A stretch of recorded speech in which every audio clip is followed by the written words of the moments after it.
Hey,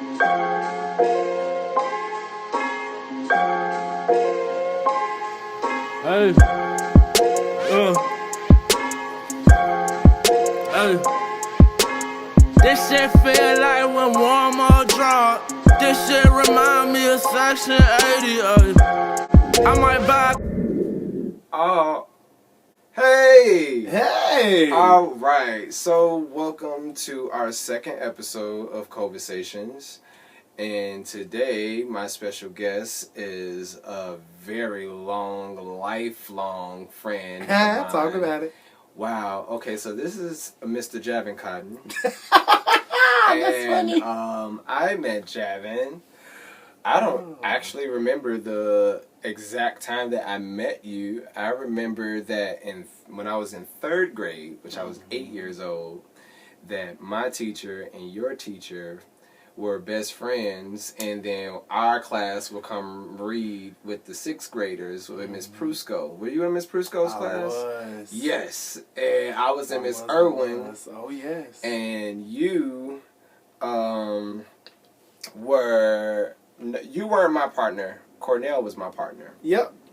But you were on what they call it, patrol. Oh, I was a lunchroom monitor. Okay. Yeah. Top flight on the playground. I didn't play games. Yeah. No, it was something about peer patrol. Yeah. It was peer patrol. Yeah. So all these years later, and full circle, now you are an assistant principal in the same school district. Yeah. Which is so crazy to me. I And we've been friends know. ever since then. So Full circle. wow. I don't even know where to start, to be honest. Start at the beginning. Okay, so welcome to my podcast. This is COVIDSATIONS, and this is here. This year we've just been having so many great conversations. All of us been having great conversations. This year has been a hit or miss for a lot of us. You know, people have really taken a lot of great strides this year, or some people have been like drowning and trying to make it and suffering, and you know, so it's been hitting everybody a different way. But I've hoped that in even those dark ways that you found some type of light, you know, for everybody, but for you too, you know. Yeah, it has been something. Yeah. I think it is very, very interesting, and I guess for me, I love people. So I love being around friends. I love being around family. My family gets together at least 3-4 times a year outside of like family reunions. Mm-hmm. So not being able to have my family reunion this year has been like a thing. Like it's a problem for everybody in the family, and FaceTime only does so much, you know, and I'm grateful for Apple with this like group FaceTime because that's been a blessing. Yeah. But it's not them being in your presence and you being able to hug on them and just love on them. I be needing a hug every once in a while. Yeah, we all need that good touch. Yeah, you know. So I think to an extent I'm missing that. From Granny. Okay. Look, I miss my grandma. Grandma's hands. Come on. Y'all, Javin was in the choir, okay? That's Javin, funny. did you ever direct? I did. You did? I didn't teach music. I just directed the songs. Yeah. Yeah, God. That's so fun. That's hilarious. Also, Javin also has a podcast as well for my lovers of Christ out there. Yeah, so my podcast is called Give God No Rest. It's a particular scripture in the Bible that Isaiah was basically saying, look, I ain't giving God any rest until the things that I've prayed about actually show up and happen in my life. And so that's the legit idea of the podcast. We are going to pray until we see the stuff we pray in our lives. Yes, God. That's it. Ooh, yes, y'all make sure y'all tune into that, okay? I definitely am about to watch every episode. I believe he said he got about 20 episodes on there. Ooh, so y'all get in there, and listen to that and get close to God, okay? Because we need him right now. We don't need anything else, okay? All right, so today I wanted to really expand on the education and how it's been affected this year during the pandemic. and how are we really progressing these students, you know, this year. And, you know, when everything kicked off, we were all, you know, like, dang, like, everybody graduating this year, they can't go to prom, they can't really have a real graduation, like, you know, the teachers, you know, they dangle that in front of your face all up until, like, do you want to walk across the stage? Because if you do, you better act right. And then it's like, dang, you know what I'm saying? Yeah. Right, get your credits right. So, this year's been really strange. I have a niece and a nephew. Okay. And they are 6 and 8. So their Google Classroom is really first grade and third.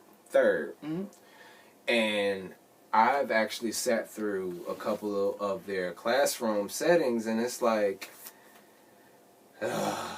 it's a drag. It really drags, and I just be like, okay. And then, you know, me, I've always been really good with math. So when it comes to the math, I'm like, I can help you with math. That's it. That's so funny.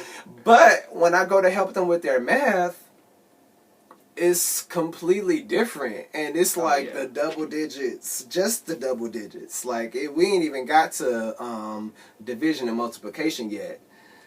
And I'm like, what is going on? Like, my niece literally is making like a graph and a chart. I was like, listen, it's 52 plus 37. Like, you don't need anything else on this paper. And she literally can't do it the most simplest way. Yeah. So what is that? So it's not necessarily about them being able to get the result. It's also them having multiple ways of doing it. So you remember when you got to high school and you had to learn 5 different ways to get a particular answer, and then the teacher said, well, you choose the one you like the most and then do that one for the remainder of the time. Right. It's very similar to that. So with elementary kids, they are having to learn place value model or this model or that model.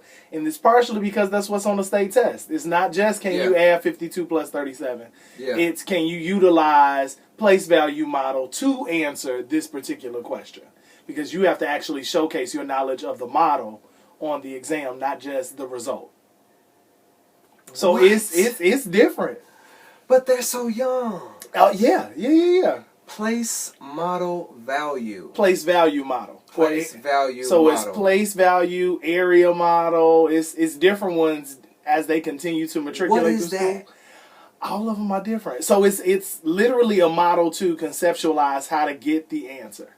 Okay. So for some kids, with place value model, it goes back to place values. So the first digit is usually the ones place. Right. The second digit is the tens. Then you go to the hundreds. Then that, blah, blah, blah. You go like that. So when they're saying, when you're adding, I need you to make sure. So if I'm doing the like box or the X with the quadrant, I need the ones to be in this one. So you're lining stuff up the correct way. So I'm utilizing the place value model, but it's to ensure that kids line numbers up well. Because I have nephews that are 5th graders, and the way they write on their paper, I'm like, I'm going to need you to find some grid paper because you got numbers going everywhere, and that's why your answer is coming out incorrect because you're not lining stuff up right. Yeah, because when I was helping her with her math, that was a thing, too, because they're also learning just how to write numbers still. Of course. You know, penmanship is still a thing, too.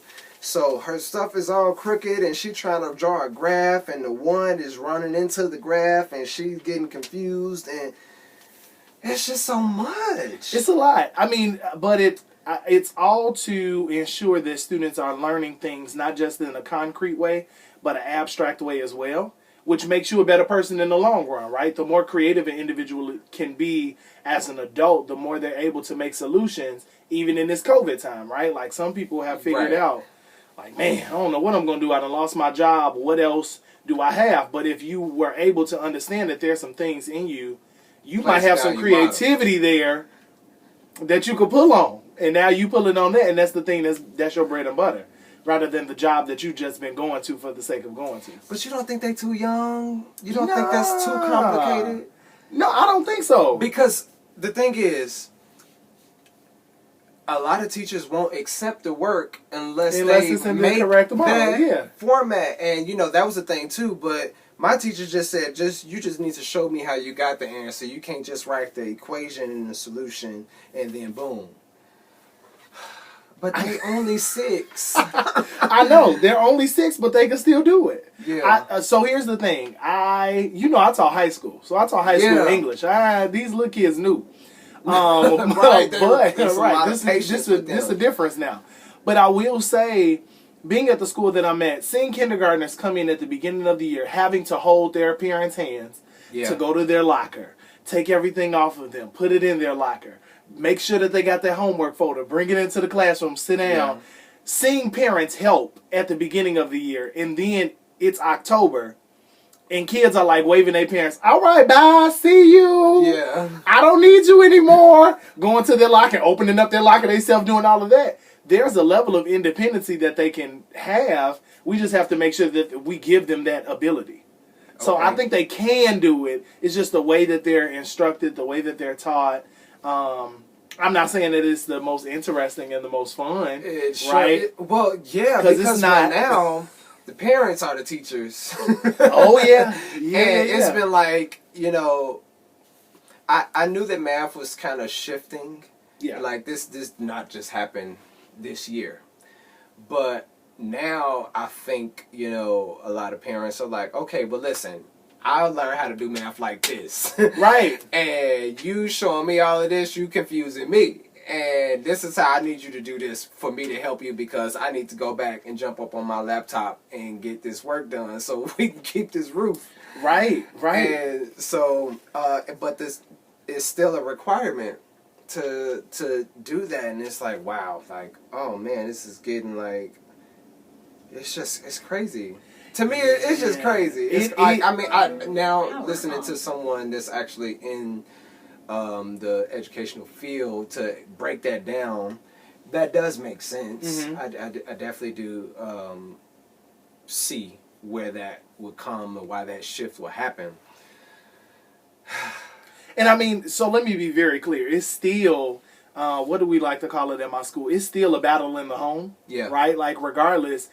Even when the students were coming into the building, it was still a battle in the home because the kids will come home and they need to use the area model or the place value model or whatever model to answer this question.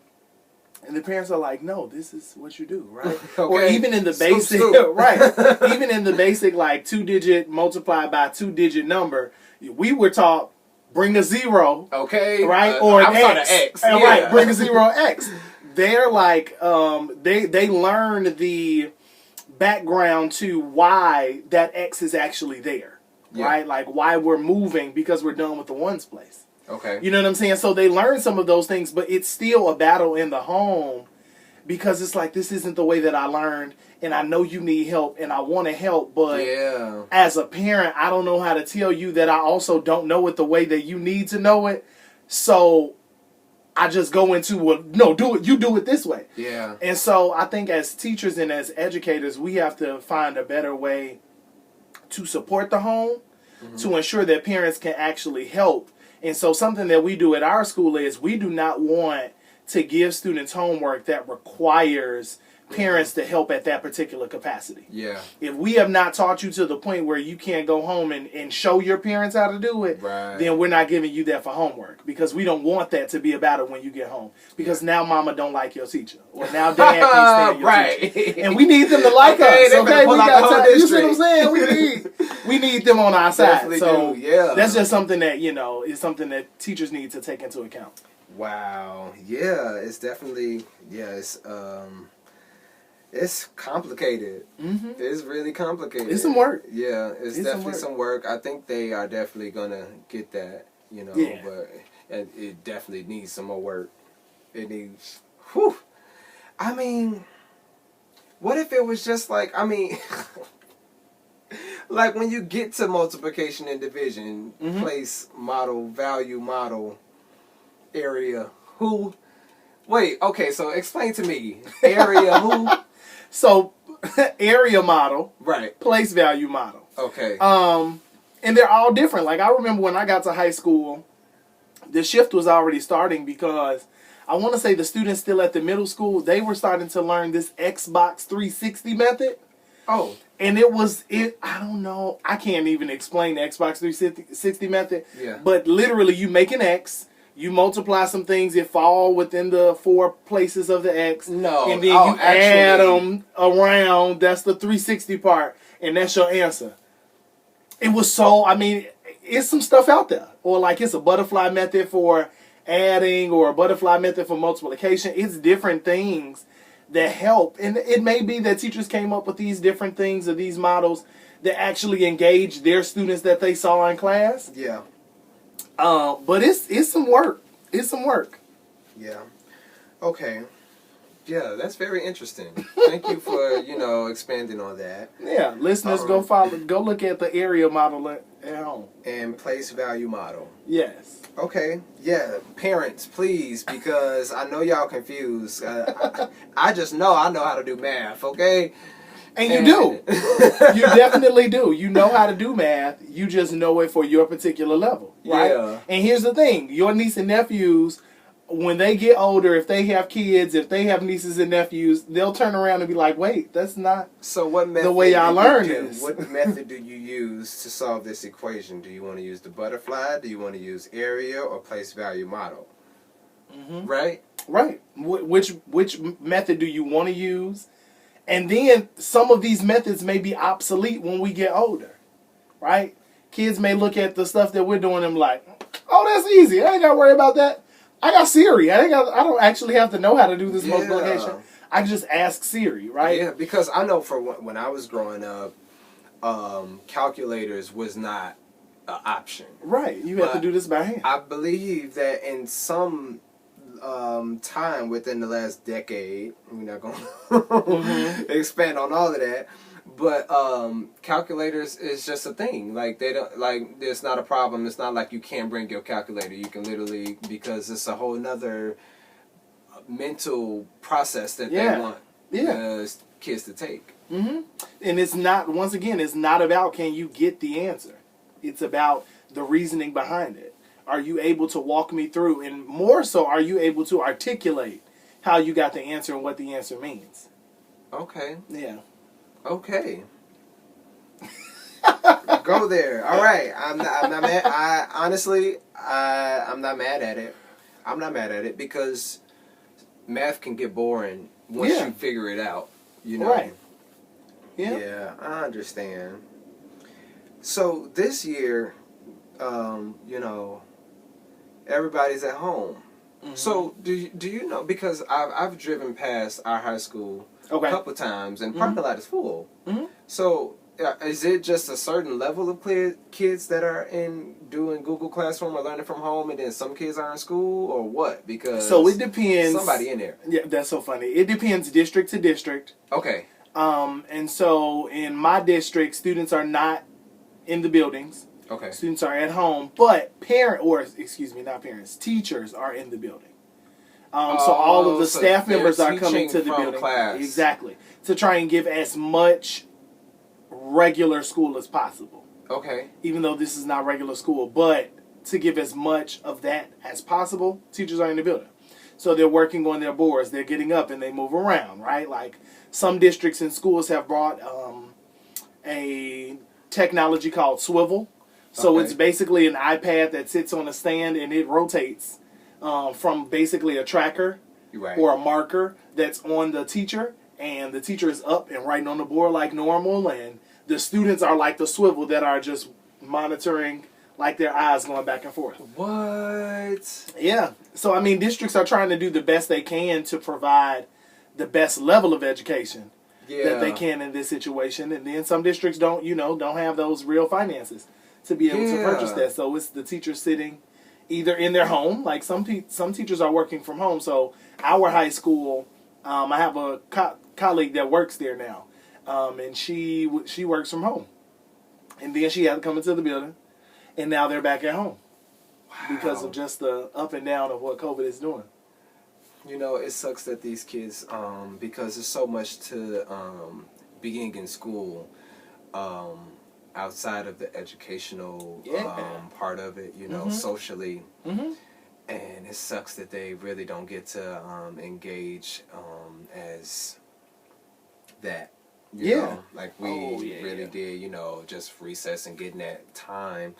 I know my nephew Jackson, his classes are like 25 minutes long, you know.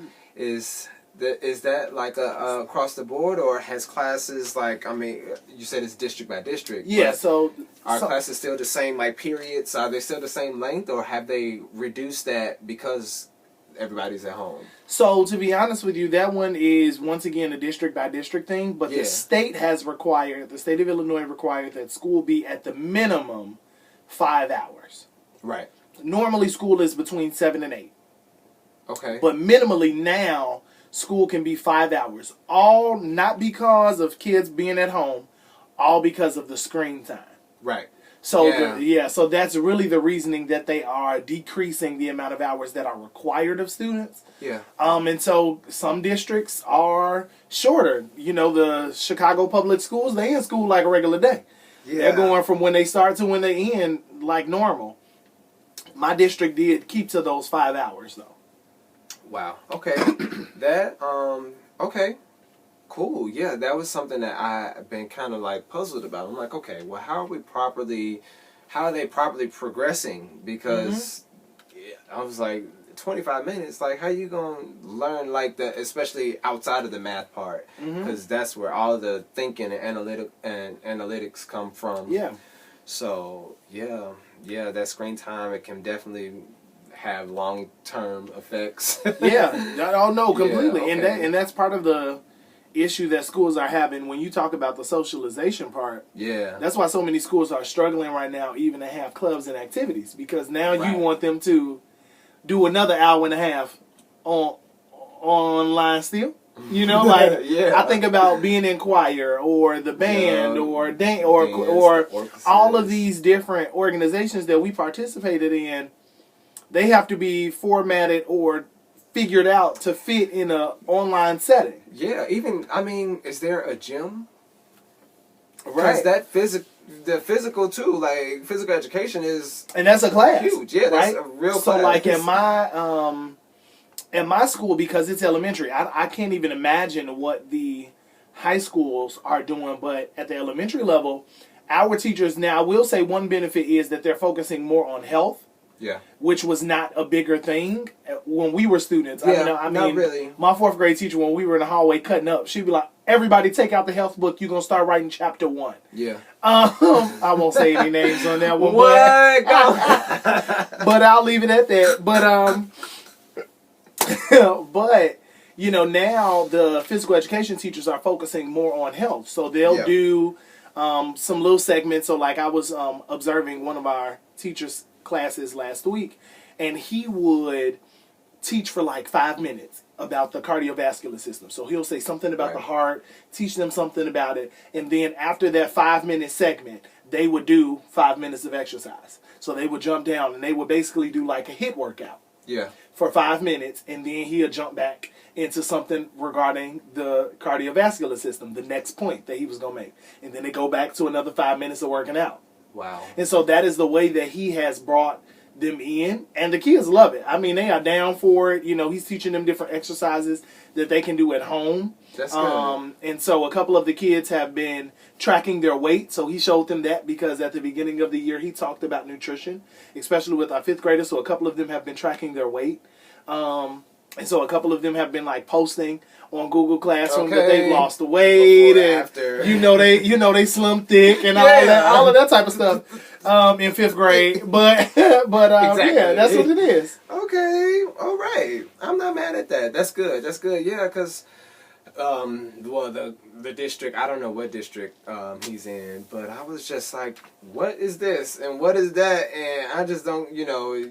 How do you make it work? Yeah. Okay. So it's district by district. Well. Okay. Well, kudos to our districts and your district. Okay. And making it work, Mr. Principal. Oh, not yet. Not yet. All right. So if you could set this curriculum up however you wanted to, you know, just what the kids are going through on a daily basis, you know, whether it's school being reduced to how many days a week that they're involved, the screen time, the actual curriculum itself, like the physical part of it, the socialization part of it, anything. So how would you set that up if you could your own way?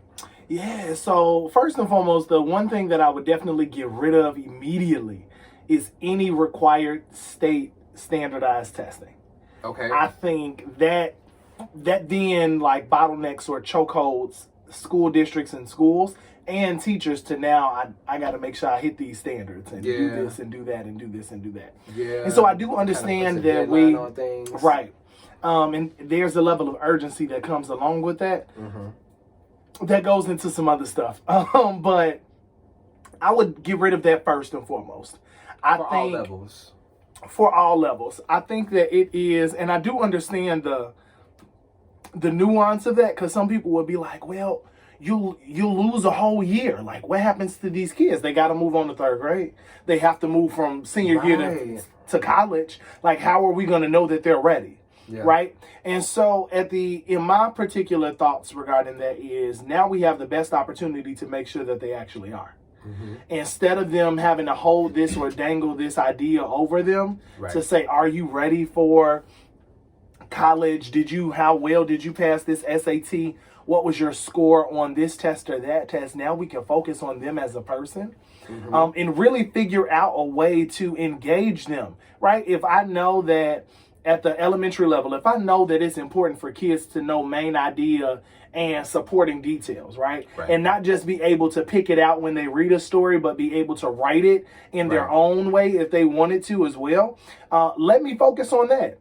And let me do it the way that I want to do it. Let me give it to them, whether if it's a cartoon. Let me give it to them in a game. Let me give it to them however best way I see fit as a teacher without having to say, oh, well, okay, I got this book I got to read to y'all. This story sucked, but, we're going to get through it, everybody. Yeah. And I have to come with this fake enthusiasm as a teacher to try and get through it.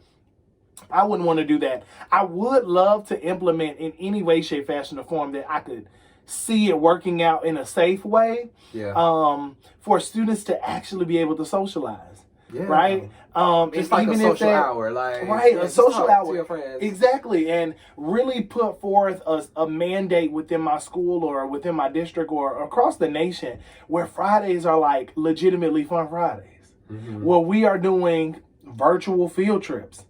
And these kids can now go to Switzerland and Australia or wherever it is and enjoy maybe a live field trip. Not just something where I pull up a 30-minute video of the zoo in Australia on YouTube, but actually one of the service workers or zookeepers at the Australian zoo is live with the students in my building. Oh, that would be really nice. You know what I'm saying? Where they can legitimately ask questions and see what's going on and get to see the animals and say like, whoa, we don't have that here in America or blah, blah, blah. Right? Like, have those opportunities because why not? Right? We're in this virtual world now. Why couldn't that be a case? Yeah. Right? Wi-Fi still works. Right? All of these are still options. Why didn't we do that at all? You know what I'm saying? Right. Like, why is that not a thing to be able to provide to kids? I think that's great too. Maybe, this year, like I said, it's been a hit or miss for a lot of us, and it's been bringing a lot of different ways to think about a lot of things, and for everything to be online. The world is on the internet anyway. Right. Everything is about a FaceTime webcam. So that may be something really great to push for. And how many individuals are more free and more open to do things because now I don't have to worry about the time that it takes to travel from here to there. Right. The money. Right. Exactly. All of that money that's being utilized to do some of those things. And obviously we love it, but how could we get an actor off Broadway to come in and just do a live questionnaire with the kids? Yeah. Right? I think all of those would be amazing options for students in this particular situation. Yeah. That would be really amazing. I would love that if I was a child. I would love that now. Right. Okay. Yeah. You could bring the real Tarzan, Mr. Mike Holston. You see what I'm saying? You feel me? Okay. You just be wrestling with them little lizards. All right. So Wow, that's very interesting. You know, I talked to my friend Jair about just the future of education Yeah. and how things are progressing outside of this. And, you know, everything is kind of like digital, you know, tablets and stuff. Do you think there's going to be a day where there are no more textbooks? So how should I say this? Or is that the goal? Is that the transition? Like, because, I mean, when you think of it, we used to carry like from period to period. Exactly, you know? we did. And I'll be honest with you, I don't think it's a necessity that you have one. Right? Think about how much, as an adult, how much have you learned just from watching YouTube? Right. You know what I'm saying? Like, literally, YouTube has been, anything, you know, like... YouTube is your teacher. If you want to learn how to cook something, make something, build something, cut your hair. Right, everything, you could just go straight to YouTube and they'll give you a tutorial from start to finish, step by step. You can pause and take your time, which sometimes in school you don't have that ability. Right. You know what I'm saying? So I do think that we are moving to that space, but I also would say that a book sometimes confines you. Like, if you talk to any amazing teachers, they'll tell you, like, I mean, I utilize the book, but I really utilize this and this and this and all of these other things, because there's so much in life that will teach you beyond this textbook. Right. You know, there's a way for me to teach you multiplication by looking at the building of an actual architectural building. Right. Right. I could show you how to do it in a real life scenario. Yeah. I don't need a textbook to show you the area model. No, I can show you the area model in real life. Yeah. You know what I'm saying? So I do think that it may not be digital, but I do think that the world is finally not having to hold on to a book to give you the answer. Yeah. So. Okay. Yeah. I see that. Yeah, because, again, my nephew and my niece, they have like little workbooks. But they don't have any like hardcover. Like we had a reading book, yes, English book, a math book, a social studies book, whether you crack them jokers open or not, you had one. And then every year before that, you could see back a whole decade of the name in the front of the book. Yeah. Like, oh, Javin had this book. Okay, I'm finna do good this year. You know what I'm saying? I know he wrote some notes in this book. Yeah, folded some pages, highlighted. You know what I'm saying? So, yeah, it's very interesting. You know, when you think about all those aspects with the way that the world has progressed. Period. If we could just go digital, and then if we did, what's the downfall of that? Like, oh, well, what if the internet crashes or all this stuff just boop? And then what? Right. You know, like, how do we recover that? You know, and that's very interesting. This upcoming class of 2021, like, are they graduating? Yeah, they're going to graduate. They're graduating. Yeah. They're going to have that. Yeah, I mean, so here's the thing. A lot of schools had graduations at the end of the year in some way, shape, fashion, or form. Colleges still had them. Well, 2020, they were already out the door. You know, right. by the time the pandemic kicked off, we ain't learning nothing else. You know, and they worried about their cap and gown. Of course. They prom dress or suit, you know, like, so they kind of already had, you know, what they needed to get out the door and knowing what colleges they're going to go to or if they want to do that. And, you know, this upcoming class is like they've had a whole year of virtual learning. Yeah, and it's like, did they really obtain all they needed? You know, when I was a senior, and this is going to bring me to my next topic, but we had a class. I can't remember what the class was called. I know you can help me with it. But that's where we learned how to, like, write our resumes. And what was that class called? It was an elective. It was only for one semester. Was it your business class? Or civics? It wasn't that. It was not business or civics. It was a senior seminar. No, it wasn't that. Oh, I have no idea. It was something, but it was like basically teaching us how to write our resumes if we were to like do a job, or how to go out and look for a job, how to fill out a job application, just those things. Okay. And it's like, man, like the kids need that, and like getting older, going through problems with like credit Yeah. and taxes. And it's like, why do we not learn this? I didn't learn this at any years of anything, you know. So, yeah, like it's just, it kind of like saddens me to like know like like both sides. Are we gonna push them through anyway? Are we gonna let them graduate and know that we kind of half-assed this year for them, you know? Or do we like pause everything? Like, it's like, what do we do? I don't know if pausing is the answer. No, I don't think so. You know, I don't think pausing is the answer. I mean, who wants to hear that news? Right, exactly. Like, I'm sorry, we're pausing. Technically, you have enough credits to graduate, but we're going to pause your credits right now. Yeah. I think that would be a little too much for the students who have worked extremely hard. I think teachers are also doing their very best. Yeah. To give students the most that they can. And I'm thinking, if I could be just frank, you got to supplement the way you can, right? Like, we didn't learn it when we were in high school. We didn't. And it's unfortunate that we didn't, but we had to learn in some way, shape, fashion, or form. Some of us had to learn through bruises. Some of us took, other classes to learn it, but you learned it. You know what I'm saying? And when that mug dropped, you're like, wait a minute. And you think it's going to go up and it say 2 points. Right.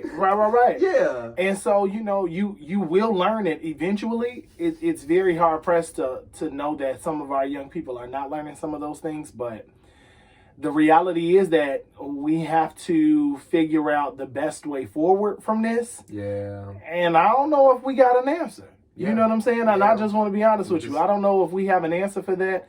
I don't know if we really have a way to make senior year. Yeah. Or eighth grade so year for those, or like, so many things exactly are a little bit different. You really didn't walk the halls as a senior. You know what I'm saying? Like, and it doesn't matter whenever you turn 30, 40 and you go back for your high school reunion, it's like, no, I need to have my senior year over again. You know? So I think this is definitely going to be 2 classes, and hopefully no more than the 2020 and 2021 classes, prayerfully, that will go down in history to say that school for us was drastically different. Yeah. And it's unfortunate, but I do have hope in them that they're getting everything that they need for whatever their next step is. I don't need them to go from A to Z. Right. When they graduate. If they could just move from A and now they graduate and go to B, I'm cool. Right. That's good. You moved forward and wasn't stagnant. So I think that's the better idea. So, even with them, moving forward, high school and everything prior to that is mandatory. Mm-hmm. College is optional. Mm-hmm. So do you think that these colleges and universities should continue to operate, knowing that these kids are possibly not getting everything that they need in their 4 years of high school? You know what I mean? Like, is that safe? So I think any school operating with students in the building have to consider safety, like health-wise, physically-wise. Right. I think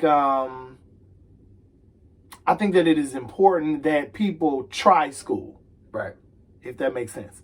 I don't need you to go. Cheap. College ain't cheap. From going from high school to college, it's like going from somebody else paying for it to, I'm about to rack up this bill. Right. It is definitely a big difference, but I think that people should try it. And you may try it through the community college route. You may try it through the armed forces. You may try it by going and just racking up that bill, right? However it is that you try it, I do think that people should attempt college. Because some people don't learn who they are until they get there. Yeah. And the level of independency that the level of safe independency. Yeah. That you learn at college, you can't have in the real world, right? Like, if you go from high school to immediately working, and let's say parents, kick you out or push you on. Yeah.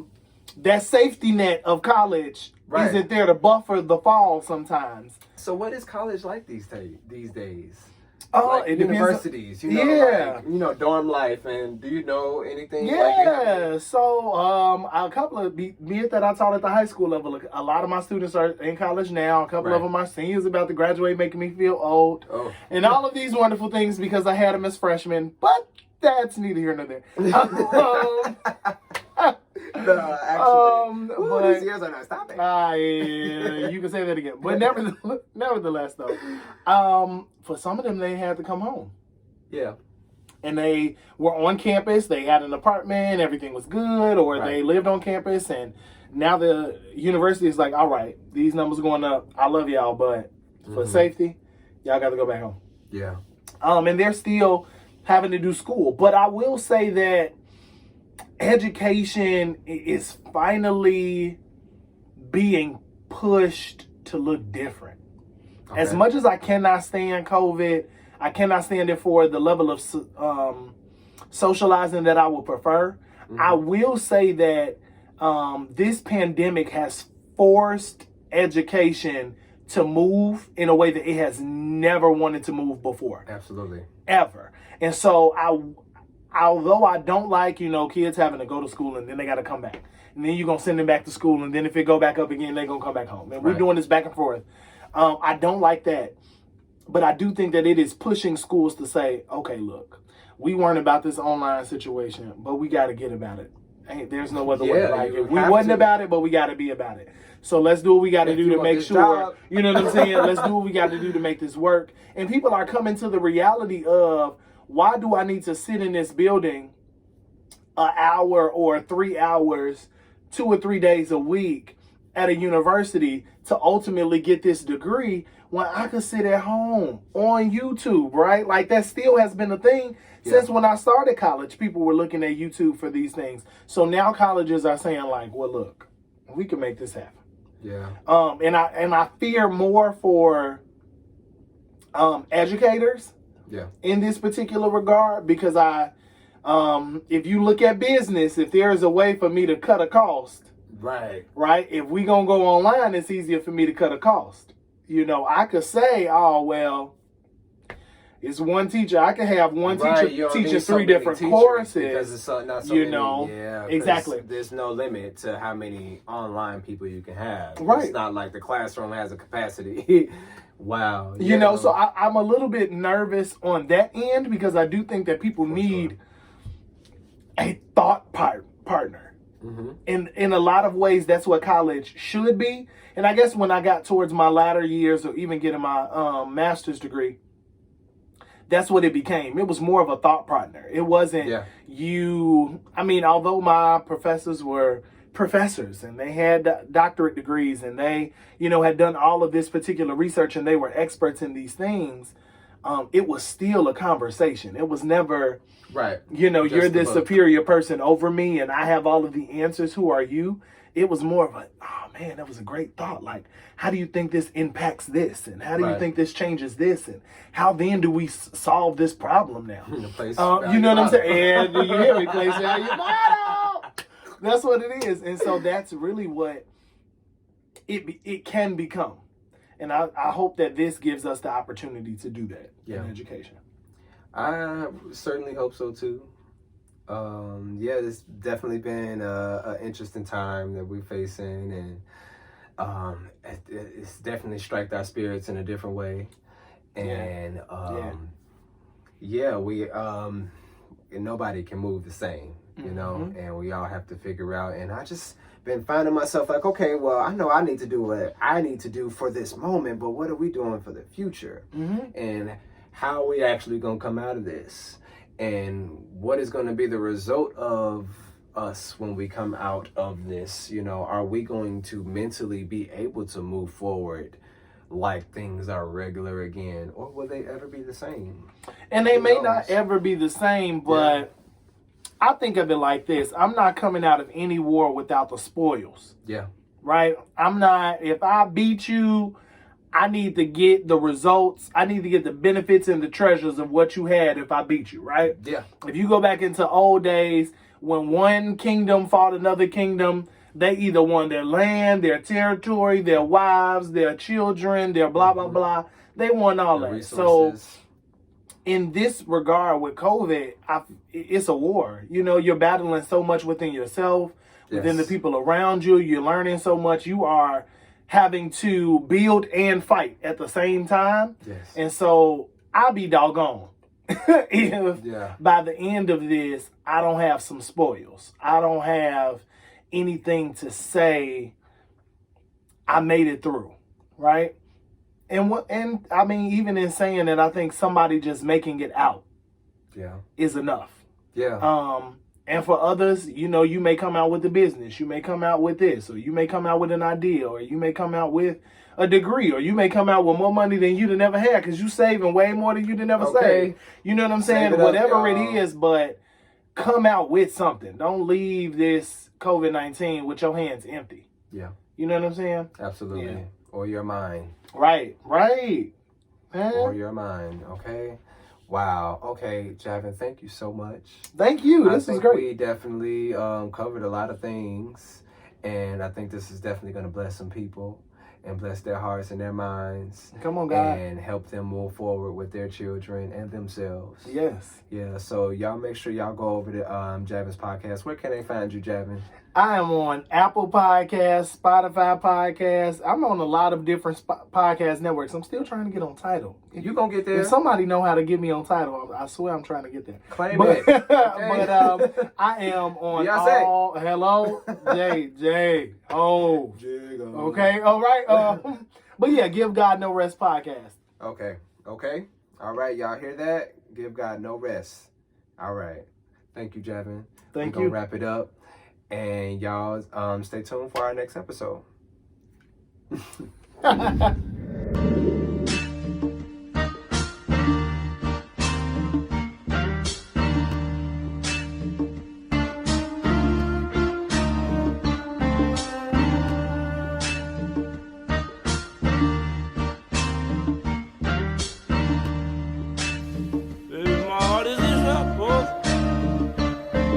She said, love me, long time.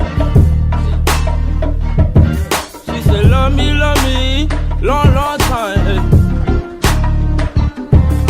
She said, love me.